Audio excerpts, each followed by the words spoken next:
Donc, ici, le texte précise se montrant à eux pendant 40 jours et parlant des choses qui concernent le royaume de Dieu. Donc Jésus ressuscite avant de monter au ciel et prend le temps d'enseigner ses disciples. Donc pendant 40 jours, il enseigne les disciples, il explique aux disciples certaines choses qu'ils n'avaient pas compris. Maintenant, ils ont vu l'accomplissement des prophéties puisqu'il parlait aux disciples de sa mort, de sa résurrection. Et donc, aux yeux des disciples, Jésus, effectivement, il est mort, il est revenu à la vie. Et donc, Jésus revient à la vie et il commence maintenant à parler du royaume de Dieu. Il commence à instruire les disciples sur le royaume. Amen. Il commence à instruire les disciples sur le royaume. Vous savez, lorsqu'on parle du royaume de Dieu, il y a beaucoup de choses qui rentrent en ligne de compte. Le royaume de Dieu, ce n'est pas seulement la volonté de Dieu. Le royaume de Dieu, ce ne sont pas seulement les principes du royaume. On te parlera des principes du royaume, l'humilité, euh, l'obéissance, la fidélité, etc. C'est ce qu'on appelle les lois du royaume ou les principes du royaume. Mais il n'y a pas que ça dans le royaume. Quand on parle du royaume de Dieu, c'est un ensemble de choses. Il y a d'abord Dieu lui-même, donc le Père, le Saint-Esprit, Jésus-Christ. Quand on parle du royaume, c'est aussi l'organisation du royaume. Et ce soir, je vais te parler de l'organisation du royaume de Dieu qu'on appelle l'ordre divin. L'organisation du royaume de Dieu, c'est différent de ce que nous, souvent lorsqu'on parle de l'organisation du royaume de Dieu, on en parle déjà très peu, mais il y a une confusion, il y a une grande confusion au niveau de l'Église où on mélange ce que j'appelle les familles célestes et l'organisation du royaume de Dieu que je nomme l'ordre divin. Amen. Donc, il y a l'ordre divin ou encore organisation du royaume de Dieu et il y a les familles célestes. Amen. Donc, voyons quelques passages avant que je vous explique. Donc, par exemple, dans Éphésiens 3, le verset 15, il est écrit « Duquel tire son nom toute famille dans les cieux et sur la terre. » Duquel tire son nom toute famille dans les cieux et sur la terre. Donc, dans les cieux, il y a des familles spirituelles ou des familles célestes. Amen. Et quand on parle de famille, quand on parle par exemple de famille dans les cieux, ok, donc je vais aller doucement. Amen. Donc je disais comme ça pour permettre à tout le monde de suivre, voilà, parce que j'ai mis ça dans le chat qui dit que je vais rapidement. Donc je vais aller doucement pour permettre à chacun de comprendre. Donc je disais que lorsqu'on parle du royaume de Dieu, il y a plusieurs éléments qui rentrent en ligne de compte. Le royaume de Dieu, ce ne sont pas seulement les lois du royaume ou les principes du royaume. Ça, c'est ce qui est beaucoup enseigné dans le corps de Christ. Les principes du royaume, on va te parler de la fidélité, de l'humilité, etc. Mais il n'y a pas que ça. On va te parler de la loi du repos, de la loi de la focalisation, de la loi du travail, de la loi de la sémence et des moissons, etc. On te parle des prémices, de la dîme. Tout ça, ça fait partie des lois du royaume. Mais dans le royaume, il y a aussi l'organisation du royaume. Il y a même la configuration du royaume, ou si vous voulez, la géographie du royaume. Ça, j'ai déjà enseigné dessus, sur comment est configuré le troisième ciel. Je n'ai pas revenu dessus, j'ai déjà enseigné dessus comment est configuré le troisième ciel ou la géographie du troisième ciel. Mais ce soir, je parlerai plutôt de l'organisation du royaume de Dieu. Et c'est dans cette organisation qu'on parle au fait des trônes et du ministère des trônes. Donc l'organisation du royaume des cieux, c'est ce que la Bible appelle l'ordre divin. Et tout à l'heure, on verra plusieurs passages, vous allez comprendre quelle est la hiérarchie céleste, quelle est au fait l'organisation, l'ordre divin en place. Mais il y a aussi ce qu'on appelle les familles dans les cieux. Et nous confondons les familles des cieux avec l'organisation ou encore la hiérarchie céleste. Amen. Donc, tout à l'heure, j'ai lu le passage de Éphésiens 3, le verset 15, qui parle, qui dit « Duquel tire son nom toute famille dans les cieux et sur la terre ». Donc, comprends par là que dans le ciel, il y a des familles.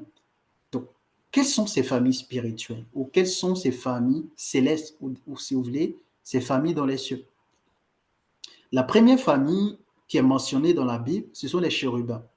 Donc les chérubins ne sont pas, comme on dit, une classification des esprits. Au fait, c'est pas parce que si vous étudiez la théologie, quand on parle des chérubins, on place les chérubins comme faisant partie du premier cœur des anges. Donc vous allez trouver les séraphins, après les séraphins, les chérubins, après vous trouvez les trônes. Ça, c'est ce que la théologie catholique enseigne. C'est ce qui est officiel, en tout cas quand on parle de angéologie. Ça, c'est la doctrine en place. Mais en réalité, quand on parle des chérubins, les chérubins, c'est pas dans. En fait, les chérubins, ça ne fait pas partie de la hiérarchie céleste ou, si vous voulez, de l'ordre divin ou de l'organisation du royaume des cieux. Les chérubins font partie, en fait, des familles dans les cieux. Les chérubins, c'est une famille au ciel. Amen. Et on va voir ensemble quelques passages bibliques. Donc, Ézéchiel 28, le verset 12 jusqu'au verset 14. On va lire une partie du verset, donc le verset 14. Mais vous pouvez déjà lire tout lire Ézéchiel 28 pour bien comprendre le contexte et puis avoir beaucoup plus d'informations. Donc, nous, on va juste prendre un extrait. Donc, Ézéchiel 28, le verset 12 jusqu'au verset 14. Je fais la lecture du verset 14. Tu étais un chérubin protecteur aux ailes déployées. Je t'avais placé et tu étais sur la montagne, sur la sainte montagne de Dieu. Tu marchais au milieu des pierres étincelantes. Donc, c'est ce passage qui est utilisé, en tout cas très connu dans le corps de Christ, pour parler de Lucifer ou de Satan avant sa chute. La Bible dit qu'il était un chérubin protecteur aux ailes déployées. Et lorsqu'on présente Satan, Satan n'est pas présenté comme un animal. C'est vrai, on lui attribue, on dit qu'il est le serpent ancien, le dragon, etc. Voilà. Mais on présente Satan aussi comme étant un peu un ange, etc., un ange de chute. Donc, mais ici, on parle de Satan comme étant un chérubin.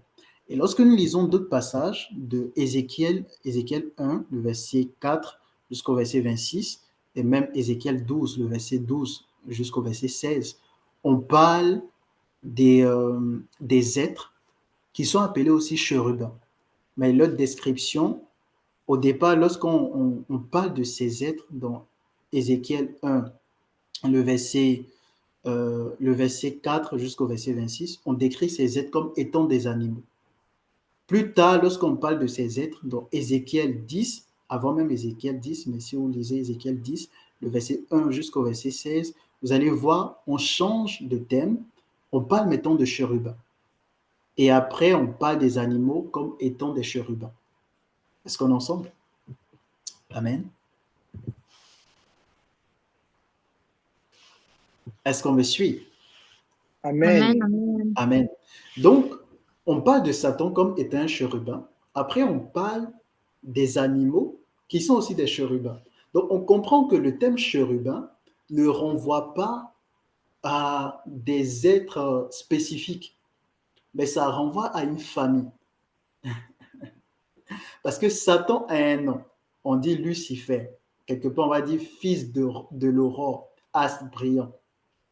Donc, vous comprenez que le fait qu'on l'appelle chérubin, c'est juste qu'il appartient à une famille spirituelle qui s'appelle chérubin. Quand vous voyez, par exemple, un homme de Dieu dit, il y a un ange qui m'a visité, il s'appelle Persée, il y a un ange qui m'a visité, il s'appelle Bonté ou il s'appelle ceci. Comprenez que, en fait, cet ange appartient à une famille spirituelle. Donc, le nom qu'il porte, c'est le nom de sa famille céleste. Mais ce n'est pas le nom de l'ange. Je ne sais pas si on me comprend. C'est comme on dit un policier. Mais le policier, ce n'est pas le nom de l'individu. C'est un peu la même chose au ciel. Donc, quand vous entendez, par exemple, les séraphins ou les chérubins, là, on parle des chérubins, c'est la première famille spirituelle. Les chérubins, c'est une famille spirituelle. Et dans cette famille spirituelle, vous allez retrouver des anges qui font partie de cette famille spirituelle. Donc, exemple, Satan, avant qu'il ne soit Satan, c'était un chérubin. Il faisait partie de la famille des chérubins. Il y a des êtres aussi qui font partie de la famille des chérubins. Et il y a d'autres types d'esprits qui ne sont pas des anges, qui font partie aussi de la famille des chérubins. D'accord? Ensuite, la deuxième famille qui est mentionnée dans la Bible, c'est la famille des séraphins. Quand vous prenez certaines versions, on va vous parler de serpents brûlants. D'autres versions disent des êtres de feu. Donc, les séraphins, c'est aussi une famille spirituelle. Donc, dans cette famille aussi, on dit séraphins, mais quand vous prenez, comme j'ai dit, vous prenez certaines versions, on parle de serpents brûlants. Donc, ceux qui ont traduit la Bible, il y a certains qui ont préféré séraphins, pour faire plus simple. Parce qu'à faire où on parle, il y a serpent, tout ça là, pour ne pas faire peur aux gens, bon, on dit séraphins, voilà, ça s'arrête là. Mais des séraphins sont des êtres spirituels. Et quand on parle de séraphin, le terme séraphin peut être utilisé au fait pour des êtres qui n'ont pas forcément l'apparence des séraphins décrits dans Ésaïe 6, le verset 6. Amen.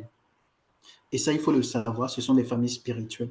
Donc, il y a plusieurs familles spirituelles. Quand vous allez au ciel, il y a par exemple la famille, il y a une famille qui s'appelle Miséricorde, il y a des esprits qui travaillent, qui appartiennent à cette famille. Donc, quand ces esprits vont se présenter, ils vont se présenter avec le nom qu'ils portent, le nom de leur famille. Donc, quand par exemple, tu reçois un esprit qui te dit, je m'appelle soit bonté ou qui s'appelle miséricorde, il faut savoir que ce n'est pas le nom de l'esprit. C'est le nom à la famille spirituelle ou à la famille céleste à laquelle, au fait, cet esprit est attaché. Est-ce qu'on est ensemble? Amen. On va poursuivre. Donc là, on a vu les chérubins, on a vu les séraphins. Voyons quelques familles encore. Donc, Hébreux 12, le verset 22 jusqu'au verset 23, je fais la lecture. Mais vous vous êtes approchés de la montagne de Sion, de la cité du Dieu vivant, la Jérusalem céleste, des myriades qui forment le cœur des anges, de l'assemblée des premiers-nés, inscrits dans les cieux. Amen. Donc ici, on parle de l'assemblée des premiers-nés, inscrits dans les cieux. Donc, c'est aussi une famille spirituelle, l'assemblée des premiers-nés. Mais il y a, comme je vous ai dit, ça c'est ce qui est mentionné clairement dans la Bible. Mais si on veut parler par révélation, il y a d'autres familles spirituelles. Par exemple, Jésus a appelé les disciples Boanerges, qui signifie fils de tonnerre. Quand vous lisez Apocalypse, vous allez voir, on parle des 7 tonnerres qui firent entendre leur voix. Donc, on comprend que les tonnerres sont des entités. Donc, quand on dit fils de tonnerre, pour nous, ça paraît simple. On veut dire c'est parce que voilà, c'est pour les qualifier, c'est un peu des descriptifs pour montrer un peu, disons, le fougue, le côté, peut-être le caractère. En tout cas, ce sont des descriptifs. A priori, c'est ce qu'on voit. Mais en fait, sur le plan spirituel, c'est beaucoup plus profond que ça. En fait, c'est beaucoup plus profond que ça parce qu'en fait, chacun de nous, on appartient à une famille spirituelle. Et vous allez voir que l'opération du Saint-Esprit avec nous est en fonction aussi des familles spirituelles. Ça, j'en parlerai une prochaine fois lorsque je parlerai des sacerdoces dans les invisibles. Par exemple, on dit Jésus a été, Dieu a fait de Jésus-Christ sacrificateur selon l'ordre de Melchizedek. Pourquoi Melchizedek qui était présent sur la terre, on parle encore de Melchizedek au niveau de son sacerdoce? Parce qu'il y a le sacerdoce d'Aaron et il y a le sacerdoce de Melchizedek. Ça, c'est ce qui est connu. Mais il n'y a pas que le sacerdoce d'Aaron, il n'y a pas que le sacerdoce de Melchizedek. Parce que vous allez voir qu'au ciel, on parle d'un agneau qui était comme immolé. Est-ce qu'on est ensemble?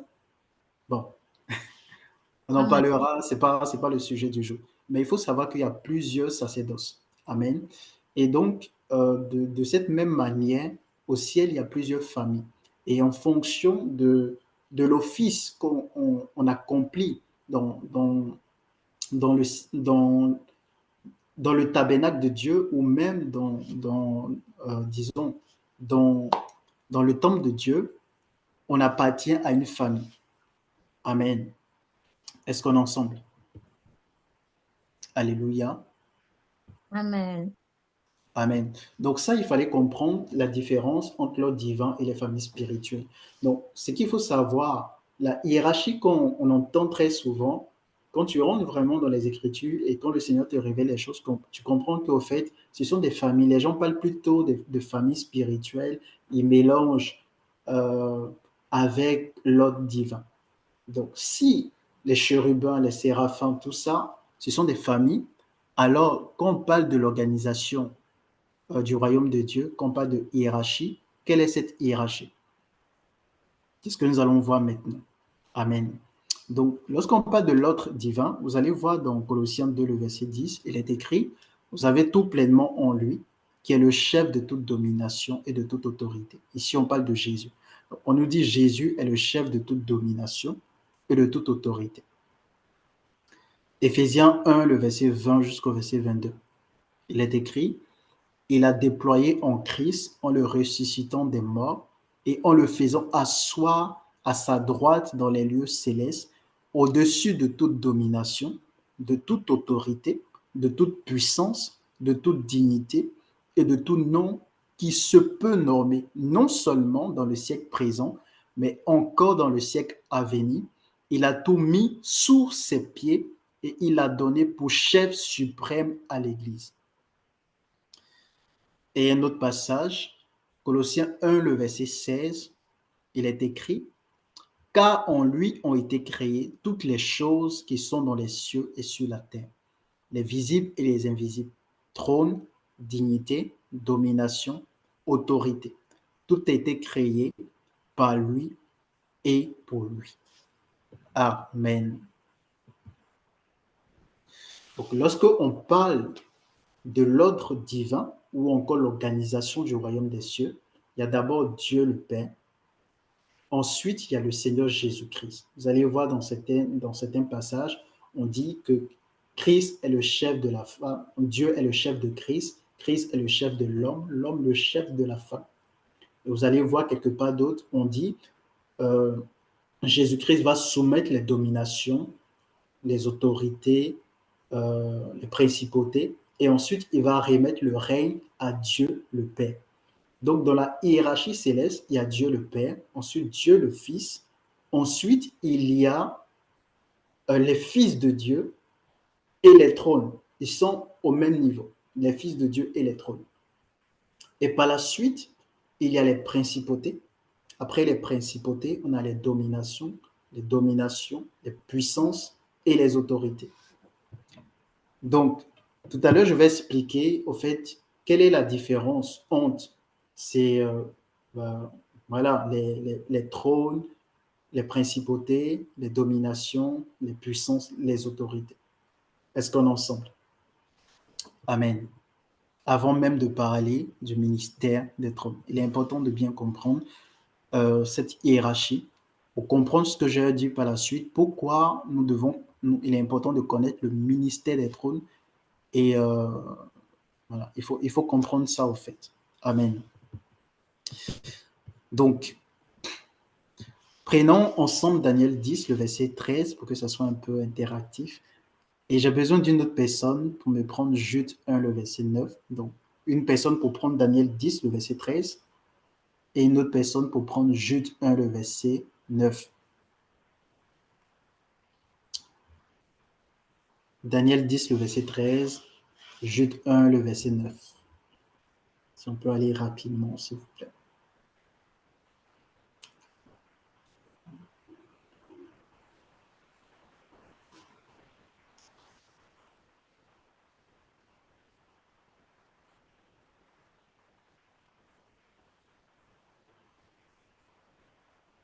Daniel 10, le verset 13, Jude 1, le verset 9. Si quelqu'un a trouvé, la personne peut faire la lecture. Alors, moi, Daniel 10, le verset 13. Oui. Daniel 10, le verset 13 nous dit, le chef du royaume de Perse m'a résisté 21 jours. Mais voici, Michael, l'un des principaux chefs, est venu à mon secours et je suis demeuré là auprès des rois de Perse. Amen. Amen. Est-ce qu'une autre personne a trouvé Jude 1, le verset 9?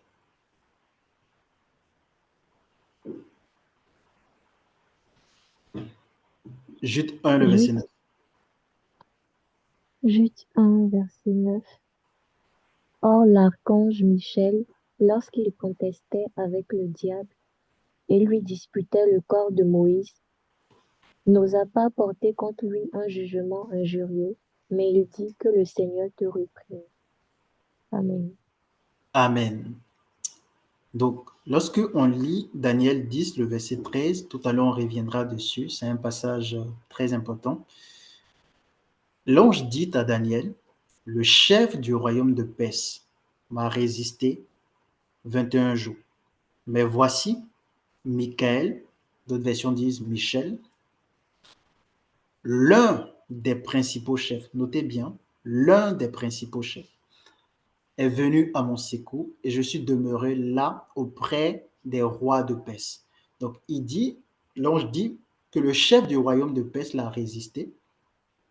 Michael est venu à son secours et lui, l'ange, au fait, pendant que le prince de Perse le résistait, il est resté là, il a demeuré là auprès des rois de Perse. Donc ça veut dire que la Perse, le royaume Perse, il y avait un prince qui régnait avec des rois.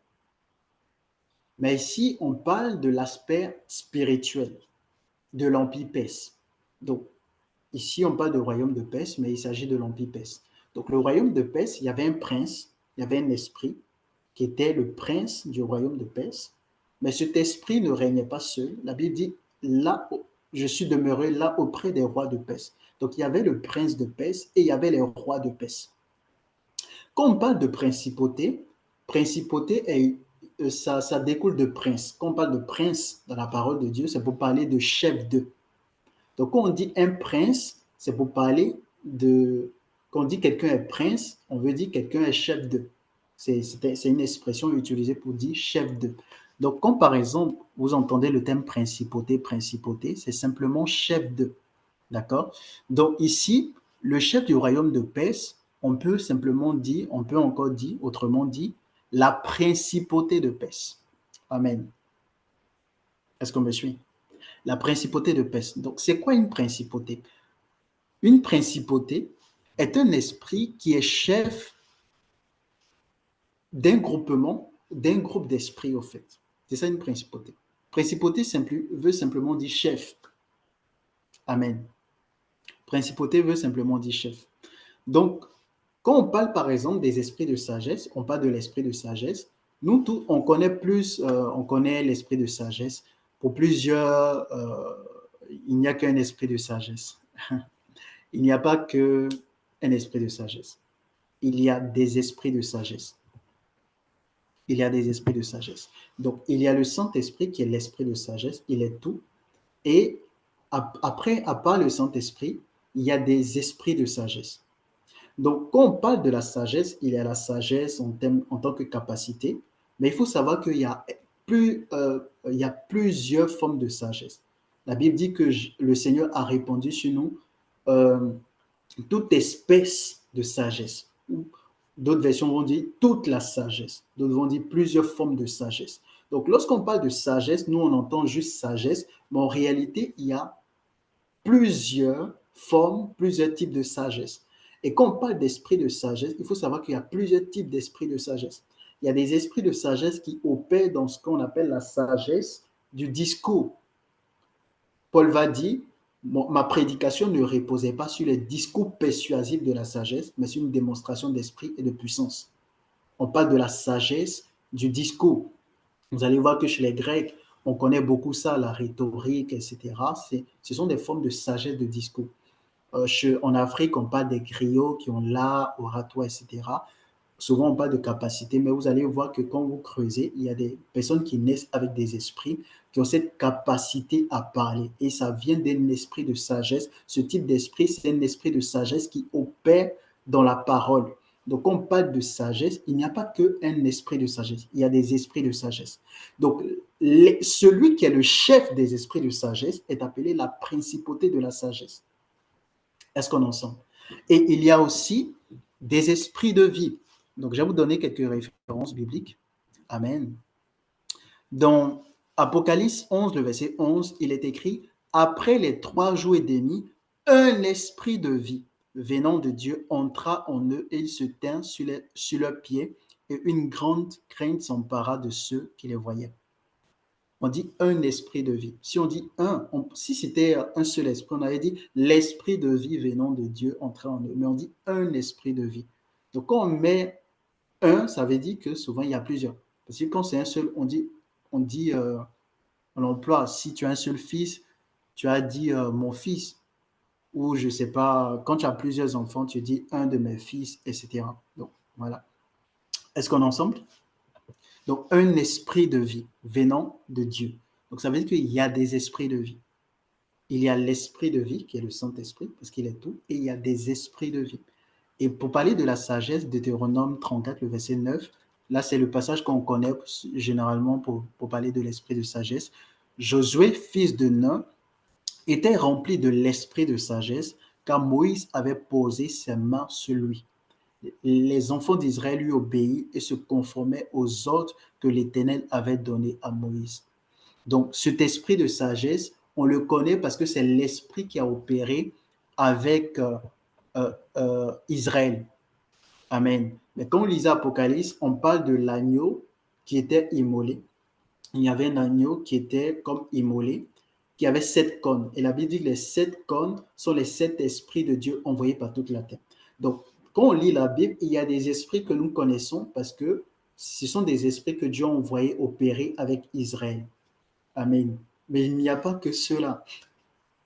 La Bible parle de 7 anges qui se tiennent devant Dieu dans l'Apocalypse. On ne cite pas le nom de ces 7 anges. Les 2 anges qu'on connaît que Dieu a envoyés opérer avec son peuple, le peuple d'Israël, c'est Michel ou Michael et Gabriel. On parle aussi de l'ange de l'Éternel et de certains anges dont on ne mentionne pas le nom. Mais les 7 anges qui se tiennent devant Dieu, on ne dit pas le nom. Est-ce qu'on en sort?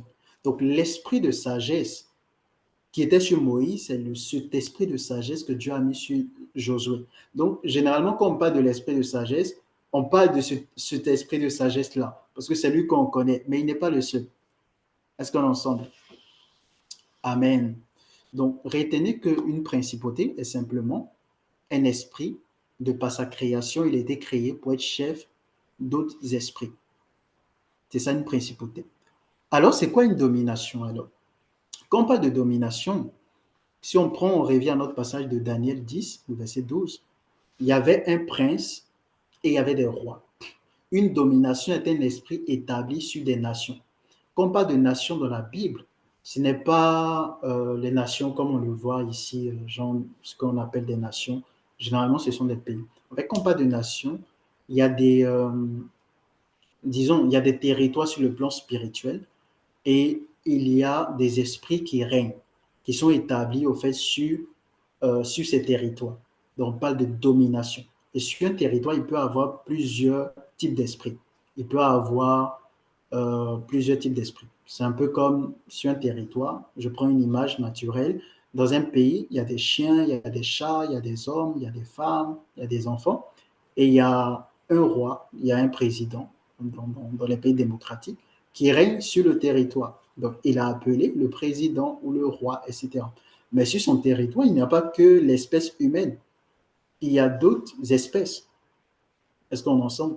Donc, quand on parle de domination, ce sont des esprits qui règnent sur des territoires. Donc, ce territoire est constitué au fait d'un ensemble d'individus spirituels qu'on appelle nations. Donc, quand on parle par exemple des rois de Perse, ce sont des dominations, c'est-à-dire qu'ils règnent sur des royaumes qui constituent la Perse. Mais sur le plan spirituel, il y a des esprits qui sont dans des territoires. La terre a une dimension invisible. Tu peux être là, tu as ta maison, mais sur le plan spirituel, quand tu rentres dans la dimension spirituelle, tu verras que peut-être là où il y a ta maison, il y a une brousse, il y a une forêt, et puis il y a des esprits qui sont là, etc. C'est pourquoi certains peuvent vous dire, ben, l'arbre que tu vois sur le plan spirituel, ce n'est pas un arbre, mais c'est peut-être un immeuble, etc. Donc c'est la même chose. Il y a des êtres qui vivent sur la terre. Dans l'Apocalypse, la Bible parle des créatures dans les cieux, sur la terre, sous la terre et dans les mers. Donc sur la terre, il y a des créatures qui sont ici, mais qui sont dans la dimension invisible de la terre. Et donc, quand on parle de domination, c'est d'abord sur le plan spirituel. Ce sont des esprits qui règnent sur des territoires spirituels. Vous voyez les délimitations de nos pays, ça ce sont les hommes qui ont fait. mais il y a aussi des délimitations sur le plan spirituel. Amen. Est-ce qu'on est ensemble?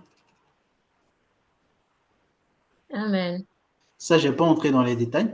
J'ai déjà expliqué, mais voilà. Sinon, je risque d'être encore trop long parce que là, je n'ai même pas encore commencé à parler de mon message. Je pose les bases pour que ça soit compréhensible pour tout le monde.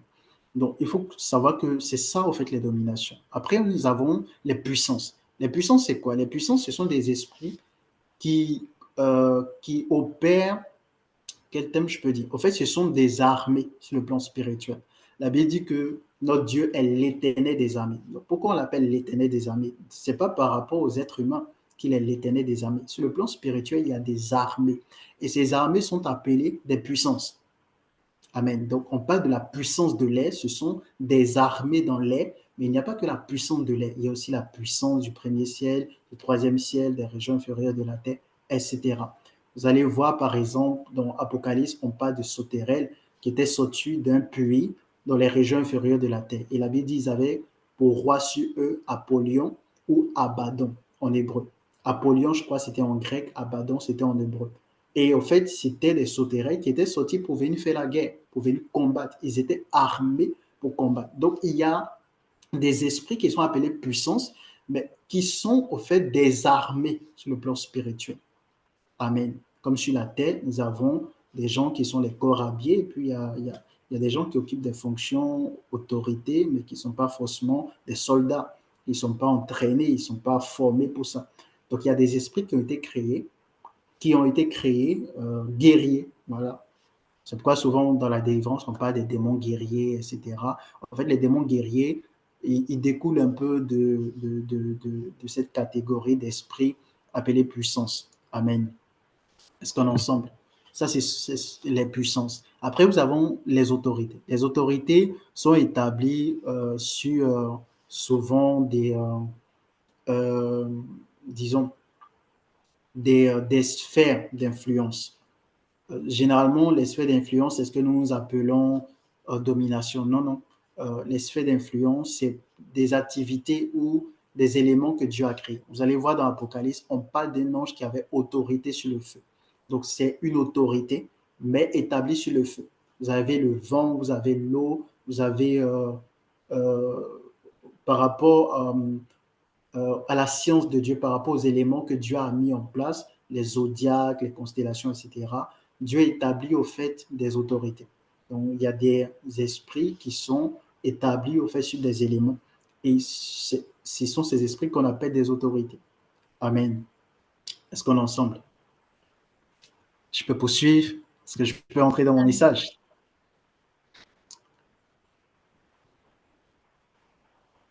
Tu ne m'encourages pas. Amen, amen, amen. Alléluia. Est-ce qu'on rentre dans la révélation ou pas? Amen. Amen. Alléluia. Donc, ce soir, je vais parler du ministère des trônes. Donc, avant de parler du ministère des trônes, qui sont les trônes? On a vu déjà que les trônes occupent la troisième place dans la hiérarchie céleste. Ils sont un peu au même niveau que les fils de Dieu. Quand je parle des fils de Dieu, y compris les hommes qui ont accepté Jésus, la Bible dit que nous sommes devenus co-héritiers avec Christ, nous sommes devenus enfants de Dieu. Mais tout à l'heure, vous allez voir que pourquoi je mets les trônes au troisième niveau, en même temps que les fils de Dieu. Vous allez comprendre que les trônes ont une particularité. Quand on parle des trônes, au fait, c'est un ensemble d'esprits, et au fait, ils n'ont pas tous les mêmes capacités, les mêmes... En fait, il y a même plusieurs positionnements au sein des trônes. Et tout à l'heure, on verra. Donc, c'est quoi d'abord un trône? Donc, quand on parle de trône, la première mention de trône dans la parole de Dieu renvoie à une entité. Donc, Apocalypse 4, le verset 5, il est écrit « Du trône sautent des éclairs, des voix et des tonnerres. Devant le trône brûlent 7 lampes ardentes qui sont les 7 esprits de Dieu. » Donc, du trône sautent des éclairs, des voix, des tonnerres. Donc, un trône est d'abord une entité qui parle, qui envoie des instructions, qui reçoit également des instructions, qui obéit à des autres. Donc, un trône est d'abord une entité. C'est vrai, un esprit est une entité, mais il y a une différence entre une entité et un trône. En français, bon, on va dire un esprit est une entité, bon, mais là, pour mieux expliquer, la Terre, par exemple, est une entité, mais la Terre n'est pas un esprit. Dans la Terre, il y a des esprits, mais la Terre en elle-même n'est pas un esprit, c'est une entité. Le Soleil est une entité, le vent est une entité, ce n'est pas un esprit. Donc, il y a une différence entre l'esprit et, au fait, l'entité. Est-ce qu'on est ensemble? Amen. Maintenant, ça, c'est de base, c'est ça un trône. Maintenant, il y a des esprits que Dieu a créés qui sont assis sur des trônes. Donc, quand on parle de trône, il n'y a pas que l'entité, il y a aussi l'esprit qui est associé à ce trône. Et nous allons voir déjà quelques esprits euh, qui sont appelés trônes dans la parole de Dieu. Amen. Donc, Apocalypse 4, le verset 4, la Bible dit, autour du trône, je vis 24 trônes. Et sur ces trônes, 24 vieillards assis, revêtus de vêtements blancs, et sur les têtes des couronnes d'or. Donc déjà, on voit 24 trônes autour du trône de Dieu. Et sur ce trône, il y a 24 vieillards qui sont assis. Les 24 vieillards, il y a tellement d'écoles de pensée dessus. Mais quand on lit la Bible est vraiment précis. Quand c'est ange, on dit ange. Quand c'est un autre esprit, on dit un autre esprit. Voilà, la Bible n'a jamais dit que les 24 vieillards, ce sont des anges, ce sont des hommes. On sait que ce sont des esprits que Dieu a créés, on les appelle 24 vieillards. Moi, je crois que les 24 vieillards, ce sont des esprits que Dieu a créés. On les appelle 24 vieillards. Ce ne sont pas des hommes. Ils ressemblent à des hommes, ils ont l'apparence humaine, mais ce ne sont pas des hommes. C'est un peu comme si on dit Dieu est un homme. Bah, nous sommes créés à l'image de Dieu, mais ce n'est pas pour autant que Dieu est un homme. C'est la même chose. Donc, du coup, les 24 vieillards sont des trônes. Ils font partie des esprits appelés trônes. Mais il n'y a pas que les 24 vieillards. Ensemble, on va lire 2 Pierre 2, le verset 10 à 12. Amen. 2 Pierre 2, le Amen. verset 10 à 12. On va faire la lecture dans plusieurs versions et nous allons voir ensemble quelque chose. Amen. Amen. 2 Pierre 2, le verset 10 à 12.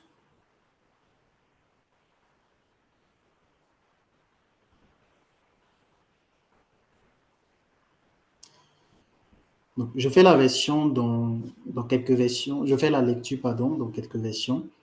Et ensemble, nous allons remarquer quelque chose. Au verset 10, il est écrit, je fais dans 8 secondes 1910.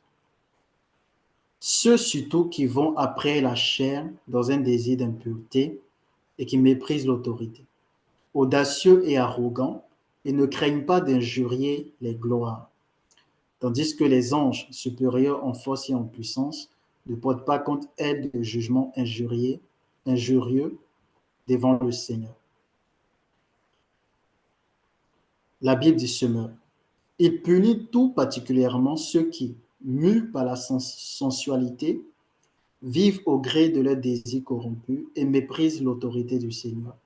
Imbus d'eux-mêmes et arrogants, ces enseignants de mensonges n'hésitent pas à insulter les êtres glorieux, alors que les anges eux-mêmes, qui leur sont pourtant bien supérieurs en force et en puissance, ne portent pas de jugement insultant contre ces êtres devant le Seigneur.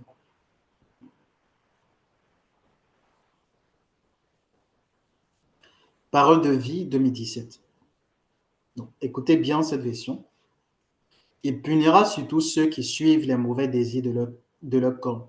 Ceux-là cherchent seulement à faire des actions impures. Ils méprisent l'autorité du Seigneur. Ces faux maîtres ont trop confiance en eux. Ils sont orgueilleux et n'ont pas peur d'insulter les esprits glorieux du ciel. Même les anges ne jugent pas ces esprits et ils ne les insultent pas devant le Seigneur. Pourtant, les anges sont plus forts et plus puissants que ces faux maîtres. Amen. Amen. Donc, lorsqu'on parle lorsqu'on parle des trônes, il y a d'abord les 24 vieillards qui sont les trônes. Mais la Bible parle des esprits qu'on appelle, donc Louis II dit, les gloires. D'autres versions parlent de esprit glorieux au ciel. Donc parmi les trônes, il y a plusieurs esprits qui sont, euh, qui sont dans plusieurs dimensions. C'est-à-dire, il y a des trônes au ciel, il y a des trônes au troisième ciel, au deuxième ciel, au premier ciel, même sur la terre, sous la terre, dans les eaux, etc. Il y a des trônes dans chaque dimension que Dieu a créée. Et nous allons voir tout à l'heure le ministère de ces trônes. Amen. Suivez-moi très bien. Suivez-moi très très bien, parce que tu vas entendre des choses qui vont te choquer ce soir. Est-ce que tu es prêt? Tu es prêt à être choqué? Amen. Est-ce que ce soir, tu es prêt? Tu es Amen. prêt à être choqué? Parce que ça va bouleverser ta théologie. Quelqu'un qui me suit, ça va perturber ta théologie. La connaissance que tu as jusque-là, ça va te choquer. Amen. Donc, premièrement, quand on parle des trônes, en fait, les trônes sont des dieux et des juges. Dans Psaume 81, le verset 1, euh, Psaume d'Azaph, il dit, Dieu se tient dans l'assemblée de Dieu, il juge au milieu des dieux. Il juge au milieu des dieux. Donc, quand on parle de trône, en fait, ce sont des esprits qui font partie du conseil de Dieu. Amen. Déjà, on a vu que les 24 vieillards sont des trônes et ils sont assis autour de Dieu. Amen. Donc, lorsqu'on dit Dieu juge au milieu des dieux, qui sont ces dieux-là? Ce sont les trônes. Est-ce qu'on est ensemble? Ce sont des trônes. Et les trônes ne sont pas que au ciel, comme je vous ai dit. Ils sont aussi dans les dimensions où Dieu les a placés. Donc, les trônes sont des dieux dans les dimensions. C'est-à-dire que dans chaque dimension que Dieu a créée, au fait, il y a des juges, il y a des régulateurs. Ils sont là et ils représentent Dieu. Tout à l'heure, je vais expliquer, je vais vous prouver bibliquement. Au fait, ils représentent Dieu. Ce qu'on appelle la représentation de Dieu ou l'image de la gloire de Dieu ou l'image de Dieu, il n'y a pas que Jésus-Christ qui est l'image de Dieu. Suivez-moi très bien. Je vais choquer quelqu'un ce soir. La Bible dit que Jésus-Christ est l'image visible et l'image de Dieu invisible. Et tout à l'heure, on va voir que Jésus-Christ n'est pas la seule image de Dieu. Je peux poursuivre. Je peux poursuivre. Non, Amen. ne vous en faites pas, je vais vous expliquer et puis je vais vous prouver bibliquement. Amen. Donc déjà, ce qu'il faut noter, quand on parle des trônes, les trônes, au fait, sont des dieux. Les trônes sont des dieux. Quand on parle du conseil de Dieu, le conseil de Dieu est constitué en grande partie des trônes, mais souvent de certains hommes à qui Dieu accorde la grâce de pouvoir assister au conseil de Dieu.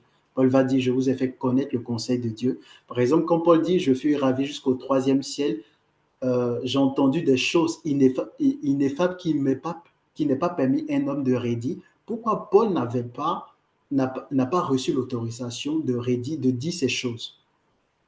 Il va le dire autrement dans Actes des Apôtres, mais les gens ne comprennent pas souvent le sens. Quand il dit, je vous ai fait connaître le conseil de Dieu, à quel moment il a connu le conseil de Dieu? Il dit, il fut ravi jusqu'au troisième ciel. Il a entendu des choses. À quel moment il a entendu ces choses? Parce que Paul a assisté au conseil de Dieu. Et il y a des choses qu'il a entendues. On dit, ça, c'est le conseil de Dieu. Il t'est pas permis de dire ça aux hommes. Je ne sais pas si on me suit. Oui. Il y a des choses que Paul a enseignées. Il y a des choses aussi, il ne pouvait pas enseigner. Et il n'avait même pas le droit d'enseigner. Donc, il y a des hommes à qui Dieu accorde la grâce de pouvoir participer au conseil de Dieu. Donc, le conseil de Dieu est constitué en grande partie des trônes qui sont des dieux. Et ces trônes ne sont pas qu'au ciel. Quand il y a conseil, quand Dieu tient conseil, il y a ceux qui sont au troisième ciel, mais il y a aussi des trônes dans les autres dimensions qui viennent au conseil de Dieu. C'est pourquoi la Bible dit Dieu juge au milieu des dieux. Dieu se tient dans l'assemblée de Dieu. Pourquoi dans l'assemblée de Dieu? Quand on parle d'assemblée, ça veut dire qu'on assemble les gens, il y a du monde. Vous êtes d'accord avec moi? Pourquoi on dit l'assemblée de Dieu? Parce qu'il y a des moments, quand on parle du conseil, en fait, c'est une assemblée. On réunit des trônes, on réunit des dieux. Et c'est au milieu de ces dieux-là que Dieu prend une décision finale. Ces dieux-là font des rapports dans les dimensions où ils sont. Ils représentent Dieu. Et tout à l'heure, je vais vous prouver bibliquement qu'au fait, ils représentent Dieu. Est-ce qu'on est ensemble? Amen. Oui. Amen. Et avant même de continuer, quand on parle de trône, le trône est associé au jugement. Dans Luc 22, le verset 30, il est écrit « Afin que vous mangez ou buviez à ma table dans mon royaume et que vous soyez assis sur des trônes pour juger les 12 tribus d'Israël. » Donc, les disciples, quand ils vont s'asseoir sur les trônes pendant les récompenses ou après les récompenses, ça sera pour juger. Donc, celui qui est assis sur le trône a un certain pouvoir, une certaine capacité. Il a la capacité de juger. Donc, on parle des trônes, ils sont assis, ce sont des esprits assis sur des trônes. Ça veut dire que dès l'instant, ils sont assis sur des trônes, ils ont pouvoir de jugement. Amen. Ce sont des juges. Ils sont des dieux et des juges. Amen. Maintenant, voyons. Tout à l'heure, je vous disais qu'ils représentent Dieu dans les dimensions où ils sont. Donc, il faut bien comprendre, quand on parle de l'image de Dieu ou de l'image de la gloire de Dieu, il faut bien comprendre. Donc, je vais aller doucement, suivez-moi très bien. Dans 1 Timothée 6, le verset 16, il est écrit « Qui seul possède l'immortalité, qui habite une lumière inaccessible que nul homme n'a vue ni ne peut voir, à qui appartiennent l'honneur et la puissance éternelle. » Amen. Donc, quand on lit ce passage, on voit clairement que Dieu demeure ou Dieu habite dans une lumière inaccessible que nul ne peut voir, que nul homme n'a vu. Donc, on peut s'arrêter là, on va dire, OK, bah, ce sont les hommes qui ne peuvent pas voir Dieu parce qu'il habite une lumière inaccessible. Donc, tant que je suis en vie, je ne peux pas voir Dieu. Mais un ange ou un esprit, bah, c'est celui qui peut voir Dieu ou les séraphins, tout ça qui officient dans le lieu très saint, peut-être ils voient Dieu, etc.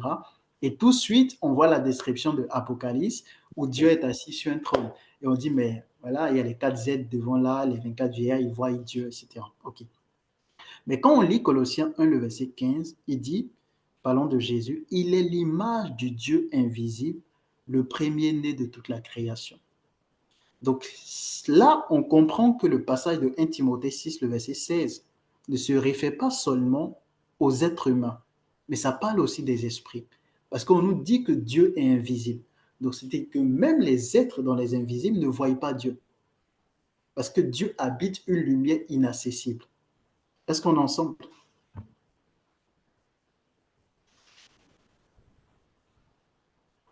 Amen. Oui. Suivez-moi très bien. Je suis en train de vous envoyer quelque part. Donc, il faut comprendre que dans les invisibles, on ne voit pas Dieu. Dieu habite une lumière inaccessible qu'aucun esprit n'a vue. Donc, ce n'est pas seulement les hommes qui ne peuvent pas voir Dieu, mais les esprits aussi, même quand ils officient dans le lieu très saint, ils ne voient pas Dieu au fait. Alors, quelqu'un me dira, mais s'ils ne voient pas Dieu, celui qui est assis sur le trône, c'est qui? Parce que dans l'Apocalypse, on nous parle d'un être assis sur le trône. C'est qui au fait? C'est qui? Voyons ensemble. Amen. Lisons Ézéchiel 1, le verset 27 jusqu'au verset 28. On va faire beaucoup de lectures. Hein. Amen. Donc, je vis encore comme de l'airain poli, comme du feu, au-dedans duquel était cet homme, et qui rayonnait tout autour. Depuis la forme de ses reins jusqu'en haut, et depuis la forme de ses reins jusqu'en bas. Je vis comme du feu, et comme une lumière éclatante dont il était environné. Tel l'aspect de lac comme arc-en-ciel, voilà. Tel l'aspect de lac qui est dans la nue en un jour de pluie. Ainsi était l'aspect de cette lumière éclatante qui l'entourait. Et par la suite, on précise, c'était une image de la gloire de l'Éternel. C'était une image de la gloire de l'Éternel. À cette vue, je tombais sur ma face et j'entendis la voix de quelqu'un qui parlait. Amen. Retenez bien, c'était une image de la gloire de l'Éternel. Et Exode 24, le verset 16 au verset 17, il est écrit, « La gloire de l'Éternel reposa sur la montagne de Sinaï, et la nuée la couvrit pendant 6 jours. Le 7e jour, l'Éternel appela Moïse du milieu de la nuée. L'aspect de la gloire de l'Éternel était comme un feu dévorant sur le sommet de la montagne aux yeux des enfants d'Israël. » Donc, dans ce passage, le contexte est que Dieu dit à Moïse de venir sur la montagne parce qu'il veut se révéler à lui. Donc, Moïse va sur la montagne et la Bible dit que la gloire de l'Éternel vient reposer sur la montagne de Sinaï. Et on nous décrit un peu comment la gloire de l'Éternel était. Et la Bible dit que l'Éternel appela Moïse du milieu de la nuée. Ça, c'est ce que l'Ancien Testament dit. Mais dans Actes des Apôtres, Étienne, lorsqu'il parle de cette histoire, lorsqu'il fait le récit de cette histoire, et voici ce que Étienne va dire dans Actes 7, le verset 37 jusqu'au verset 38. Il dit, « C'est ce Moïse qui dit aux fils d'Israël, Dieu vous suscitera d'un de vos frères un prophète comme moi. C'est lui qui, lors de l'assemblée au désert, étant avec l'ange qui lui parlait sur la montagne de Sinaï et avec nos pères, reçut des oracles vivants pour nous les donner. » Donc, Étienne donne une révélation capitale ici. Il dit, en effet, Moïse, lorsqu'il a reçu la loi, lorsque on dit l'Éternel parla à Moïse, lorsqu'on dit la gloire de l'Éternel est venue reposer sur la montagne, en réalité, ce n'était pas l'Éternel, c'était un ange qui a parlé à Moïse et qui a donné l'étape de la loi à Moïse. Est-ce qu'on est ensemble? Et lorsqu'on poursuit, pourtant dans Nombre 12, le verset 7 jusqu'au verset 8, il est écrit, « Il n'en est pas ainsi de mon serviteur Moïse, il est fidèle dans toute ma maison. Je lui parle bouche à bouche, je me révèle à lui sans énigme, et il voit une représentation de l'Éternel. Pourquoi donc n'avez-vous pas craint de parler contre mon serviteur, contre Moïse? » Donc, dans l'Ancien Testament, Dieu dit, c'est le Seigneur qui parle ici, il parle à Moïse bouche à bouche. Moïse voit une représentation de lui, Dieu. Et on voit même que Moïse a vu la gloire de Dieu. Dieu a parlé à Moïse sur la montagne. Mais lorsqu'on va dans la Nouvelle Alliance, on nous donne beaucoup plus de détails et on nous donne la révélation des choses cachées. Dans Jean 1, le verset 17 jusqu'au verset 18, Jésus vient et dit, « Quand la loi a été donnée par Moïse, la grâce et la vérité sont venues par Jésus-Christ. Personne n'a jamais vu Dieu. Le Fils unique qui est dans le sein du Père est celui qui l'a fait connaître. » Est-ce qu'on est ensemble là? Est-ce qu'on est ensemble là? Amen. Donc, Jésus dit que personne n'a jamais vu Dieu. Donc, lorsque Dieu dit à Moïse, ou dans l'Ancien Testament, on dit Dieu parle avec Moïse bouche à bouche, en réalité, c'est une image de Dieu. C'est une représentation de l'Éternel. Et on voit que sur la montagne, on dit la gloire de l'Éternel est venue sur la montagne et l'Éternel a parlé à Moïse. Mais on nous dit dans Acte 7 que c'est un ange qui parlait à Moïse. Donc, si c'est un ange qui a parlé à Moïse, qu'est-ce qu'on a appelé alors la gloire de l'Éternel ou l'Éternel? Derrière le vocable éternel, qui se cachait? Ça veut dire que c'était l'ange. Donc, ça veut dire, comprenez que quand on utilise les vocables éternel ou même Saint-Esprit, souvent, ce n'est pas le Saint-Esprit lui-même, ce n'est pas l'Éternel lui-même. En fait, ce sont des esprits qui représentent Dieu. Donc, on dit dans Ézéchiel 1, on a lu, où on parle de l'image de la gloire de Dieu. On est en train de parler ici, au fait, d'un être. C'est un être, au fait. Est-ce que, je ne sais pas si on me suit. Donc, on dit la gloire de l'Éternel reposa sur la montagne. En fait, c'était un ange. C'était pas l'Éternel. On dit la gloire de l'Éternel, mais en réalité, en fait, c'était un ange. Donc, quand on parle de l'image de la gloire de l'Éternel dans la Bible ou même de l'Éternel, on ne parle pas de Dieu lui-même. Nous, on dit, comme on voit l'Éternel, on dit c'est Dieu lui-même. Non. En fait, il y a des êtres qui portent le nom de Dieu. Dieu pouvait dire à Moïse, je vais envoyer un ange qui va marcher avec vous. Cet ange, vous ne devez pas le résister parce qu'il y a mon nom en lui. Quand on parle des gloires, les gloires, en fait, sont des représentations de l'Éternel. Je ne sais pas si on me comprend. Ils sont des représentations de l'Éternel. Donc même l'être assis sur le trône dans Apocalypse, ce n'est pas l'Éternel lui-même. C'est une représentation de l'Éternel. C'est une gloire.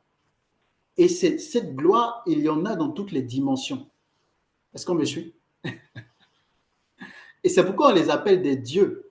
On dit comment on dit, même les anges, ils n'injurient pas ces gloires. On les appelle des gloires. On les appelle des gloires. Donc, quand vous voyez la gloire de l'Éternel, vous voyez des trucs, comprenez que souvent, ce sont des esprits derrière. Ce n'est pas l'Éternel, au fait. Derrière le vocable éternel, il y a des esprits qui parlent au nom de l'Éternel. Donc, généralement, quand on entend le Saint-Esprit m'a parlé ou Dieu m'a parlé, c'est rare que ce soit le Saint-Esprit qui nous parle. Parce que la Bible dit du trône de Dieu sortent des voix. Donc, souvent, les voix que nous entendons, ce sont des voix qui viennent du trône. Vous allez voir, on dit, il y avait des coupes au ciel, et dans ces coupes, il y avait des prières, qui étaient les parfums, qui symbolisaient les parfums. On dit que c'était les prières des saints. Et lorsqu'on a renversé ces prières ou ces parfums sur l'autel, il y a eu des voix, des tonnerres, etc. Donc, ça veut dire que quand nous prions, souvent nos prières vont dans des coupes. Et lorsque ces coupes sont renversées sur l'autel, l'autel parle. Mais il n'y a pas que l'autel qui parle, il y a aussi les trônes qui parlent. Donc, souvent, les réponses à nos prières, ce sont des trônes qui parlent. Il n'y a pas que les anges que Dieu envoie pour apporter des réponses à nos prières. Il y a des trônes qui parlent. Donc, les voix que nous entendons, on dit, OK, le Saint-Esprit m'a parlé, Dieu m'a parlé. Souvent, ce n'est pas Dieu lui-même qui parle. Est-ce qu'on me suit? Et on va voir un autre passage, un passage qui le confirme. Dans 1 Jean 4, le verset 1 jusqu'au verset 3, il est écrit, bien-aimés, n'ajoutez pas foi à tout esprit, mais éprouvez les esprits pour savoir s'ils sont de Dieu, car plusieurs faux prophètes sont venus dans le monde. Et au verset 3, on dit, reconnaissez à ceci l'Esprit de Dieu. 2 points. Donc, si on dit reconnaissez à ceci l'Esprit de Dieu, avec esprit grand E, on s'attend à ce qu'on nous parle du Saint-Esprit. Mais on nous met 2 points. Tout esprit qui confesse Jésus-Christ venu en chair est de Dieu. Et tout esprit qui ne confesse pas Jésus n'est pas de Dieu. Si on dit reconnaissez à ceci, Pierre, on attend à ce qu'on nous parle de Pierre. Pourquoi on va nous parler de Paul, de Jacques, de Fred? Hein? Donc, ça veut dire que derrière même le vocable esprit de Dieu, il y a des esprits qui parlent comme s'ils étaient le Saint-Esprit, mais ce n'est pas le Saint-Esprit. C'est pourquoi vous allez voir dans la Bible, on dit les 7 esprits de Dieu, où on parle voilà, pour dire qu'il y a des esprits qui représentent Dieu. Amen. Donc, les gloires représentent Dieu. Les gloires représentent Dieu. Donc, quand vous voyez la gloire de l'Éternel, ce n'est pas la gloire de l'Éternel même. On parle de gloire. C'est pourquoi la Bible utilise le terme les gloires. Parce qu'ils sont l'image de la gloire de l'Éternel. Donc, quand je disais tout à l'heure que Jésus n'est pas la seule image de Dieu, vous comprenez. Parce que dans ce passage de Ézéchiel 1, le verset 26, on a vu qu'on dit une image de la gloire de l'Éternel. Et on a vu que quand on parle de la gloire de l'Éternel, on ne parle pas de l'Éternel lui-même, mais souvent ce sont des esprits. Ça, on l'a vu avec le passage sur la montagne de Sinaï, où quand on parlait de la gloire de l'Éternel, ce n'était pas l'Éternel lui-même, c'était un ange qui parlait à Moïse, qui a remis l'étape de la loi à Moïse. Donc, on dit une image de la gloire de l'Éternel. Comprenez que voilà, l'Éternel peut avoir plusieurs images de sa gloire. Et les gloires représentent des images de l'Éternel dans des dimensions. Donc, on dit Jésus est l'image du Dieu invisible, c'est par rapport à la terre. Jésus a pris notre forme. La Bible dit s'est dépouillé de sa gloire et s'est rendu semblable à nous. Donc, parmi les hommes, Jésus est l'image du Dieu invisible. Je ne sais pas si on me comprend. Mais dans les invisibles, dans les dimensions, Dieu a plusieurs images de sa gloire. Est-ce qu'on est ensemble? Amen. Amen. Je n'ai pas perdu quelqu'un. Alléluia. Amen, amen. Donc, tout à Amen. l'heure, je disais que derrière le vocable Saint-Esprit, etc., se cachent des esprits qui parlent au nom de Dieu. Juste vous donner encore un autre passage très important. Dans Apocalypse 19, le verset 9, il est écrit « Et l'ange me dit, écris, heureux ceux qui sont appelés au festin de noces de l'agneau. » Il me dit « Ces paroles sont les véritables paroles de Dieu. » Quand vous prenez d'autres versions, vous allez voir, on dit ces paroles sont les paroles authentiques de Dieu, etc. Pourquoi l'ange précise ça? Parce qu'il y a des esprits qui parlent au nom de Dieu. Donc, ça veut dire que quand l'esprit dit moi l'Éternel, ou je suis l'Éternel, ou voici cela, l'Éternel dit à ceci, dans le cas de Moïse sur la montagne de Sinaï, l'ange parlait comme si c'était l'Éternel. Donc, qu'est-ce qu'on va dire? Est-ce que ces paroles sont les véritables paroles de Dieu?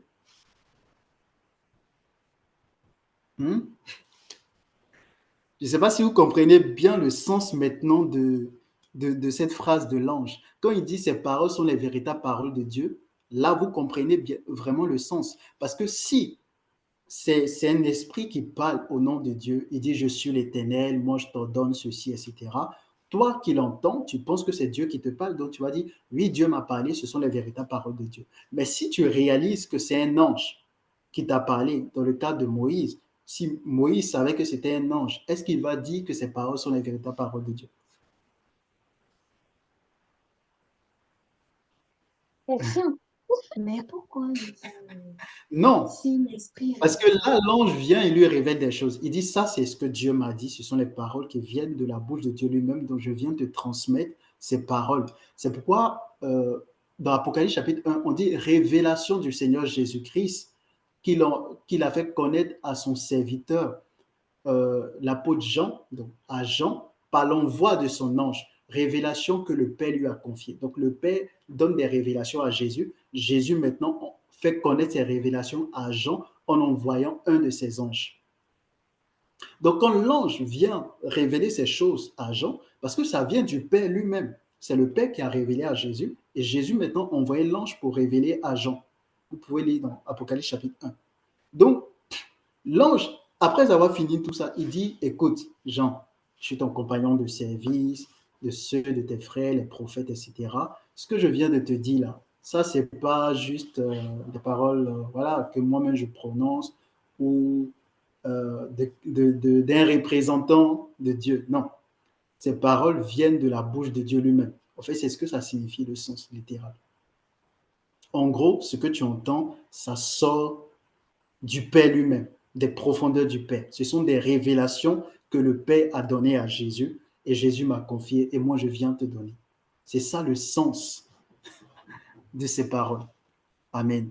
Donc ça veut dire que quand tu entends des voix, tu as des révélations, il faut creuser. Il ne faut pas dire non, juste Dieu m'a parlé, le Saint-Esprit m'a dit et puis on s'arrête là. Qui t'a parlé réellement? Je vais prendre les questions tout à l'heure, laissez-moi terminer. Qui t'a parlé réellement? Amen. Alléluia. Alléluia. Amen.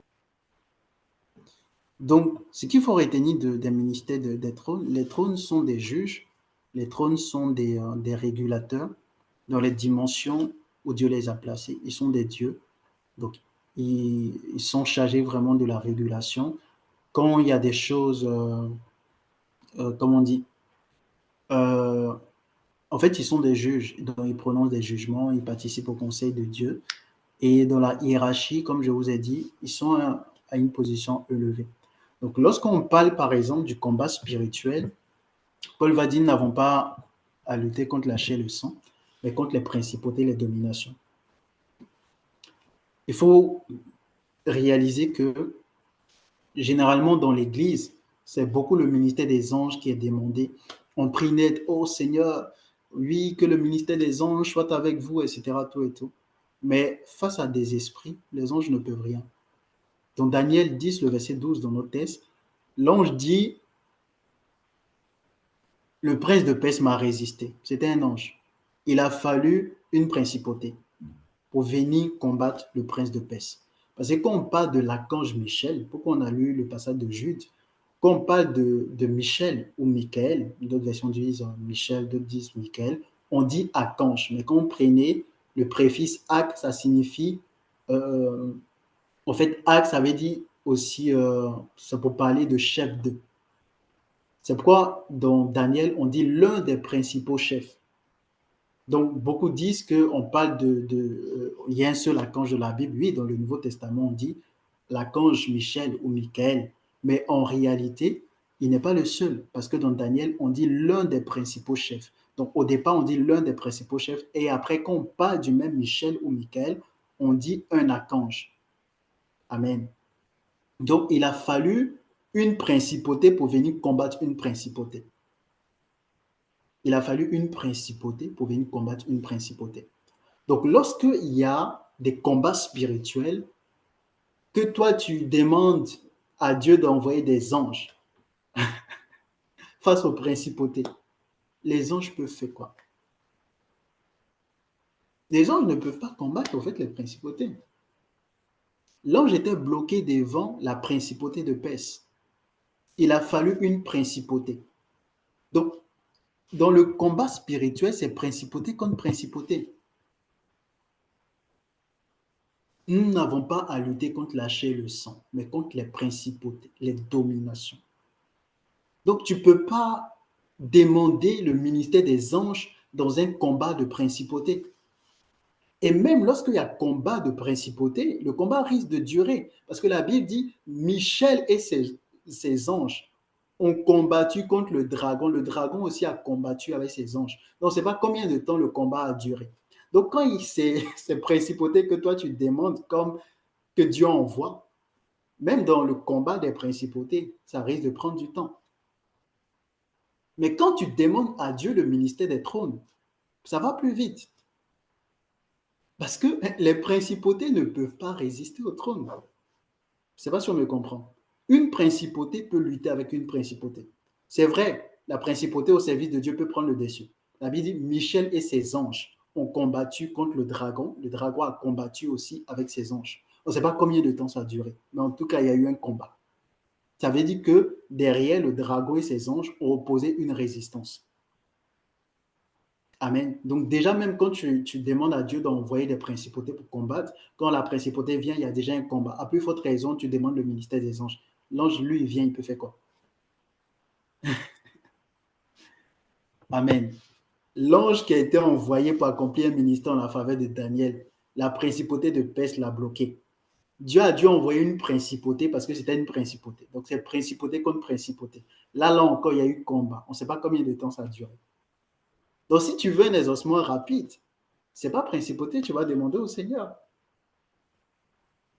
Il faut plus que principauté. C'est pourquoi j'ai commencé par vous parler de la hiérarchie ou encore de l'ordre divin. Donc les trônes viennent avant les principautés. Et donc, il faut demander le ministère des trônes. Et pourquoi on ne voit pas le ministère des trônes dans l'Église? Premièrement, parce que nous n'avons pas la révélation pour demander à Dieu. Jésus dit, à l'instant même, je peux invoquer et mon Père enverra 12 légions d'anges à mon secours. Il dit, jusqu'à présent, vous n'avez encore rien demandé. Demandez, vous recevrez, afin que votre joie soit parfaite.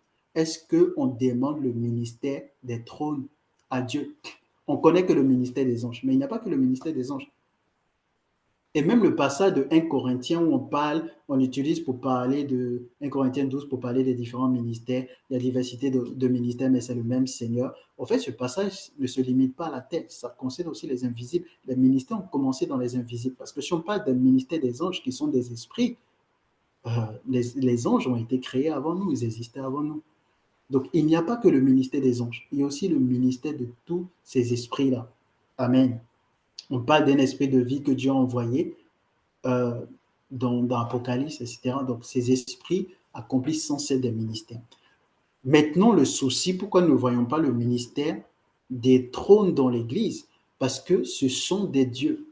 Ce sont des gens qui représentent Dieu, qui représentent la gloire de l'Éternel. Dans l'exemple on a lu, quand un ange est venu sur la montagne de Sinaï, on a vu la gloire qui émanait de cet ange. Donc, lorsque ces anges viennent, ou ces esprits viennent, ils ont le nom de Dieu en eux. Ça veut dire qu'ils ne tolèrent pas le péché. Il y a certaines choses qu'ils ne supportent pas. Tu peux mourir à cause de leur présence. Demandez juste à Zacharie, le père de Jean-Baptiste. C'est un ange qui a décidé de le rendre muet parce qu'il doutait. Donc, il y a des anges qui ne tolèrent pas certaines choses. À plus forte raison, les gloires. Dieu va dire à Moïse, on va lire ensemble le passage, on va terminer par là. Exode 23, le verset 21, il est écrit, « Voici, j'envoie un ange devant toi pour te protéger en chemin et pour te faire arriver au lieu que j'ai préparé. Tiens-toi sur tes gardes en sa présence et écoute sa voix. Ne lui résiste point parce qu'il ne pardonnera pas vos péchés, car mon nom est en lui. » Donc, c'est Dieu lui-même qui prévient Moïse ici. Il dit, Moïse, attention, cet ange que j'envoie, ce n'est pas un ange comme les autres. Lui, il ne va même pas pardonner vos péchés. Il va, attention, parce qu'il risque même de vous exterminer. C'est vrai, je l'envoie, mais il y a mon nom en lui. C'est-à-dire, ce n'est pas n'importe quel ange. Donc, les trônes représentent Dieu. Ils représentent la gloire de Dieu. Donc, ils ne peuvent pas être dans un environnement de péché. Tu ne peux pas demander le ministère des trônes et Dieu va te l'accorder si il sait que ta vie, c'est pas ça. Ça risque de te tuer. Donc, vu que c'est un père aimant, il y a des demandes, il ne t'écoute même pas parce que, voilà, c'est pour te garder. Donc, c'est ce qui fait qu'on ne voit pas le ministère des trônes dans l'Église. Et quelqu'un qui opère avec les trônes, il ne faut pas blaguer avec cette personne. Et je pense que peut-être même très peu de personnes opèrent avec les trônes. Donc, c'est pour cette raison qu'on ne voit pas les trônes, parce que quand la gloire de Dieu vient, ce n'est pas du jeu. Si on commence à avoir le ministère des trônes dans l'Église, les gens vont mourir. Rappelez-vous, quand Ananias et Saphira ont simplement menti, ils sont morts. Moi, je pense qu'en cette période, il n'y avait pas que le ministère des anges, il y avait plus. Parce que la Bible dit que les gens voyaient les miracles que les apôtres se faisaient, mais ils se tenaient à l'écart. Ils étaient saisis de crainte. Qu'est-ce qui faisait que les gens étaient saisis de crainte? Il y avait une certaine présence. Il y avait une certaine puissance. La Bible dit une fois, on les a persécutés, ils sont venus, ils ont prié. Et le lieu où ils étaient, Dieu a rempli ce lieu de sa puissance, de sa gloire, à telle enseigne que le lieu a tremblé. Et à la suite de ça, nous avons continué à annoncer l'évangile avec assurance. Il y avait des gens qui se convertissaient par milliers. Et lorsque Ananias et Saphira ont simplement menti, ils sont morts. Simplement menti. Ça veut dire que la présence qui était là, ce n'était pas du jeu. Ce n'était pas que de simples anges. Il y avait plus. Amen. Il y avait la gloire de Dieu qui était là. Et on a vu ce soir que lorsqu'on parle de la gloire de Dieu, on parle des trônes, on parle des gloires. Amen. Ça, je vous ai expliqué, vous avez vu vous-même que la gloire de Dieu, souvent, ce sont des esprits qu'on appelle la gloire de Dieu. Alléluia. Donc, je vais prendre des questions avant de prier. Je vais prendre des questions pour ceux qui sont sur Zoom. Est-ce que vous avez des questions? Je crois qu'il y a quelqu'un qui voulait poser une question.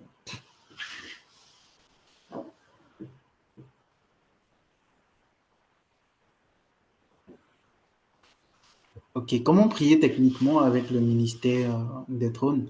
Comme j'ai dit ce soir, avant de prier, tu peux demander à Dieu, mais si ta vie de consécration n'est pas ça, Dieu ne va pas te l'accorder parce qu'il t'aime. Parce que si ces esprits commencent à opérer avec toi, Dieu va te donner des conditions. Quand Dieu devait envoyer son ange en qui il y avait son nom, il a informé Moïse. Donc Dieu n'envoie pas, si tu demandes ça à Dieu parce que tu as la révélation, si ces aides doivent venir accomplir leur ministère, Dieu te préviendra, il te donnera des conditions. Parce qu'il y a des esprits qui imposent des conditions. Amen. La Bible dit que Jean-Baptiste marchera avec l'esprit et la puissance d'Élie. Et c'était suivi de conditions. Il ne devait pas consommer de liqueur enivrant, etc. Amen. Donc, il y a des esprits qui, lorsqu'ils opèrent avec toi, il t'impose des conditions. Amen. Donc, si tu es prêt à accepter ces conditions, il n'y a pas de souci. Élève ton niveau de consécration. Jésus pouvait dire que celui qui se sanctifie davantage. Parce qu'il y a des niveaux de gloire. Tu as besoin d'un niveau de consécration. C'est un niveau de sanctification. Il y a plusieurs degrés de sanctification. Peut-être on parlera de ça à d'autres occasions à l'école de l'esprit. Amen. Puisque c'est une plateforme justement de révélation, pas des profondeurs dans le Seigneur. Donc, on parlera des choses souvent compliquées et on verra les niveaux de sainteté, etc. OK. Est-ce qu'il y a d'autres questions avant de clôturer?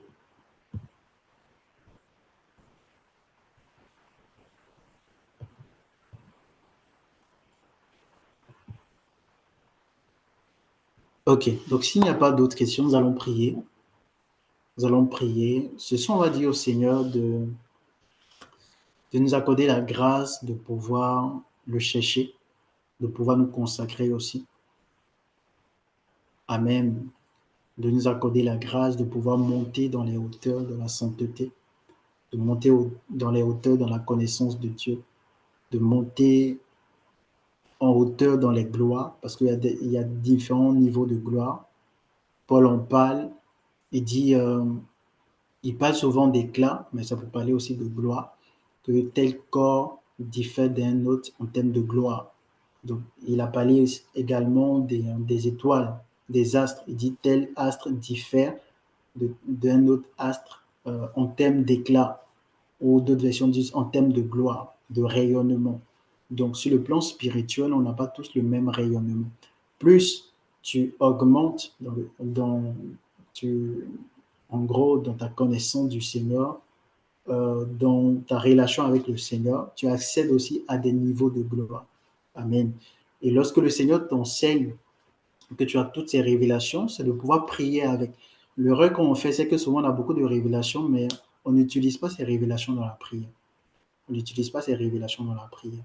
Lorsque Daniel a eu connaissance de la prophétie sur Israël, les 70 ans, la Bible dit qu'il s'est substitué à Israël et il a prié.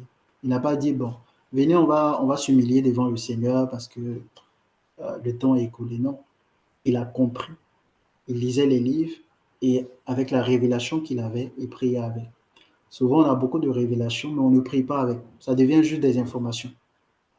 Amen. Ça devient juste des informations et c'est ce qui nous pose des problèmes. C'est de pouvoir prier avec ces révélations. Si tu enseignes sur le monde spirituel, ça ne doit pas juste être une connaissance. Est-ce que quand tu pries, tu utilises au fait cette connaissance? Amen. Est-ce que quand tu pries, tu sais que ce que Dieu va te dire, il ne faut pas juste se limiter au fait que tu as entendu cette révélation ou cette voix. Est-ce que tu creuses pour savoir, est-ce que ça, ce sont les véritables paroles de Dieu? Est-ce que ce sont les paroles authentiques de Dieu ou c'est un esprit qui m'a parlé au nom de Dieu? Et ça, on commet cette erreur dans les prophéties, dans les révélations. Et pour certains qui suivent souvent les enseignements que je donne, j'ai beaucoup à expliquer dessus sur le prophétique, qu'il ne suffit pas juste de recevoir des visions, des songes. Il faut creuser encore. Parce que souvent, c'est pas... tu as capté juste spirituellement les choses qui sont dans l'air, mais Dieu peut te parler et ce que Dieu va te dire, ça sera différent de ce que la masse, tout le monde a reçu. Amen. Et on a l'exemple de Michée. Là, c'est vrai que c'était un esprit de mensonge qui était dans la bouche de tous les faux prophètes, mais souvent ce n'est pas le cas. Tu peux juste capter des choses qui ont été décidées ou qui sont dans l'air, qui relèvent de l'ordre, de la volonté bonne de Dieu. Mais quand tu creuses, Dieu va te parler, il va te donner au fait les choses qui relèvent de l'ordre de sa volonté parfaite, des choses qui viennent de son cœur, des véritables paroles de Dieu. Amen. Et ça, j'expliquais qu'il y a des esprits qui représentent Dieu, qui souvent communiquent des choses parce qu'ils connaissent la pensée du Seigneur. Mais lorsque tu creuses, c'est là que Dieu te révèle ses profondeurs, parce que la Bible dit que l'Esprit sonde les profondeurs de Dieu afin de nous les faire connaître. Amen. Donc, on va prier ce soir. Tu vas prier avec moi. Tu vas dire, Seigneur, tu as permis que je puisse entendre ces choses. Ouvre mon esprit. si je n'ai pas compris certaines choses, ou donne-moi du discernement pour comprendre. Amen. La Bible dit de ne pas d'examiner toutes choses et de retenir ce qui est bon.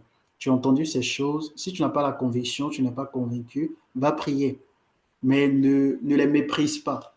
Amen. Va sonder, peut-être tu n'as pas encore la révélation de ces choses. Amen. Je me souviens à l'époque, il y avait un aîné qui avait enseigné certaines choses. Au-dedans de moi, je n'étais pas convaincu. Il dit, est-ce que ça c'est de Dieu, tout et tout. Mais j'ai fait une chose, j'ai dit, je vais aller prier, je vais interroger Dieu. Et des années après, j'ai eu la révélation, je suis allé vers lui pour dire ce que tu enseignais, c'est vrai. Tu vois? Mais sur le champ, à cause de mon niveau de maturité, je n'avais pas eu la révélation. Parce que Paul dit, je vous ai donné du lait et non de la nourriture solide, parce que vous ne serez pas à même de le supporter. Et on se dit souvent, comme le Saint-Esprit nous convainc de toutes choses, ben, l'Esprit ici, c'est quand même, ça vient du Saint-Esprit, il va nous convaincre. Mais souvent même, tu ne seras pas à même de supporter.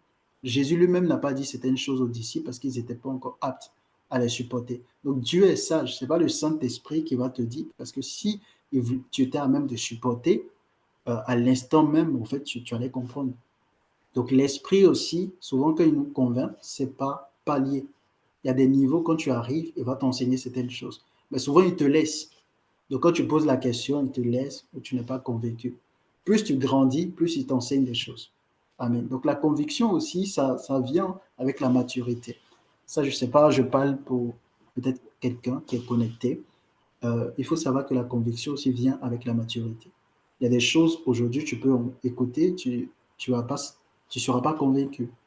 Mais plus tu vas chercher le Seigneur, au bout d'un moment, le Seigneur lui-même va t'enseigner, te donner la révélation. Amen. Seigneur, vous bénisse. Prions ensemble. Dis, Saint-Esprit, accorde-moi la grâce, ouvre mon esprit, que je comprenne ce que je n'ai pas compris. Accorde-moi la grâce de croître dans la connaissance de Jésus-Christ, de croître dans la connaissance du royaume de Dieu, dans les invisibles au nom de Jésus. Accorde-moi la grâce de pouvoir croître dans ma sanctification, car il est écrit que celui qui se sanctifie davantage. Accorde-moi la grâce, Seigneur, de pouvoir demeurer dans ton intimité. Je veux l'atmosphère de ton intimité, l'atmosphère, Seigneur, de l'unité avec toi, l'atmosphère du Père, l'atmosphère du Saint-Esprit, l'atmosphère du Fils, cette atmosphère qui m'amène à la connaissance de Jésus-Christ, selon qu'il est écrit dans 2 Pierre 3, le verset 18, mais croissez dans la grâce et dans la connaissance de notre Seigneur Sauveur Jésus-Christ. Je veux cette atmosphère de révélation, dans la connaissance de Jésus-Christ, cette atmosphère d'illumination de la parole de Dieu. Je veux les véritables paroles de Jésus-Christ de Nazareth. Élève la voix, prie là où tu te trouves, que tu sois sur Facebook, que tu sois sur Zoom avec moi, ensemble, prions au nom de Jésus-Christ. Libaso kaliateba, lesu paliakenta labakunte lebes, rabasu pariakenta labakes, rabunta kabahada, igeroso preketes, parusandaria kamakando, ligebo sakata, erahuma ikanti libiri konto koroska para, rekoria kumandala, handi libroska, handala kantelebe, indala hundala itaka, handala kontelebe, handili biri kanta, arunta itikimala, hindele bele handolo konta kaida, ilo sutalaitiba, hara ikindolo kosa, Kende broso to lekenda la maraki zakata, ilo kumande Père, ouvre mon entendement. Père, ouvre mon entendement. Seigneur, augmente. Seigneur, crée en moi une soif, une intimité encore plus profonde, une soif. Seigneur, Seigneur, je le veux. Seigneur, c'est ma volonté. Le ciel s'ouvre sur la vie, Seigneur, de toutes les personnes qui sont connectées. De ceux dont le ciel était ouvert, Seigneur, je prie que de nouveaux esprits à ton service, qui ont autorité et pouvoir, montent et descendent sur eux pour accomplir un ministère en leur faveur, en la faveur de leur maison, de leur famille, de leur entourage, de toutes les personnes qui sont connectées, Seigneur, à elles au nom de Jésus. Seigneur, accorde-nous la grâce du ministère des trônes, que nous puissions expérimenter le ministère des trônes là où nous sommes, par rapport à nos destinées, par rapport, Seigneur, à nos assemblées, là où tu nous as placés, là où nous sommes, au nom de Jésus le Christ. Je prie que ta puissance, Seigneur, augmente et que les limitations soient renversées, que les jougs soient brisés, qu'il y ait des changements à tous les niveaux. Au nom puissant de Jésus. Malaba Chandele bébé, Shamanalababa, dans cette atmosphère, prie pour une situation qui te tient à cœur. Parce que pendant que nous prions, le Seigneur envoie des esprits à son service, accomplit un ministère en notre faveur. Alors ce soir, prie là où tu te trouves, qu'il y a une situation qui te tient à cœur. Je veux que le Seigneur agisse ce soir, pendant que nous sommes présents cette situation, et demande que ce soir, il y ait un miracle significatif. Ce soir, il y ait un ministère par rapport à cette situation. Je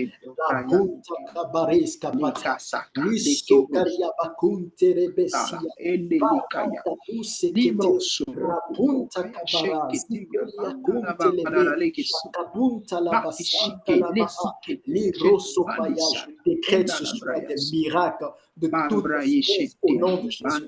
Je décrète des guérisons. Je décrète des visitations du Seigneur au nom de Jésus. Dans tous les domaines. Oh, ceux qui me suivent actuellement, ceux qui vont suivre cette vidéo, je déclare la visitation du Seigneur. Marabasakapa, l'esprit,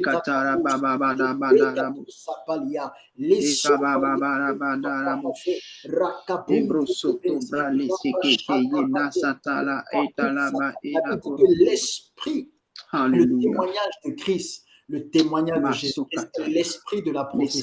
Je prie qu'il y ait un esprit derrière ce message, l'esprit de Yeshua, l'esprit de Jésus-Christ, que cet esprit amène quiconque entend le son de ma voix, quiconque écoute cette vidéo à une atmosphère d'intimité avec Dieu. Je déclare qu'il y ait une atmosphère d'intimité, une atmosphère de sagesse, une atmosphère d'autorité, de puissance, une atmosphère de connaissance, une atmosphère d'amour de Dieu au nom de Jésus. Que ce soit sur quiconque entend le son de ma voix, esprit d'intimité avec le Saint-Esprit, esprit de communion avec Yeshua Mashiach, esprit d'unité parfaite avec notre Père qui est dans les cieux au nom de Jésus-Christ. Esprit de crainte de l'Éternel, esprit de sainteté, Malika Tabako Sekama, Itakunte Librea, Farou Sekama, Ireko Shakabunte Kelea, Pariso Katiamada, Eligos Kobrea Takabu Shekete. Pendant que nous prions, le Saint-Esprit est en train de toucher une personne. Je ne sais pas où tu te trouves, mais je vois l'Esprit en train de te toucher. Je vois le Saint-Esprit te visiter. Iparakatu sekepe likatakabu teke parus kaparia eliso prontakaba. Seigneur, merci pour ton atmosphère qui s'attache à nos vies au nom puissant de Jésus. Que toute la gloire te revienne, Saint-Esprit. Que toute la gloire te revienne, Seigneur Jésus-Christ. Que toute la gloire te revienne, Abba Père. Au nom de Jésus. Est-ce que nous pouvons donner un bon amen à Jésus? Amen.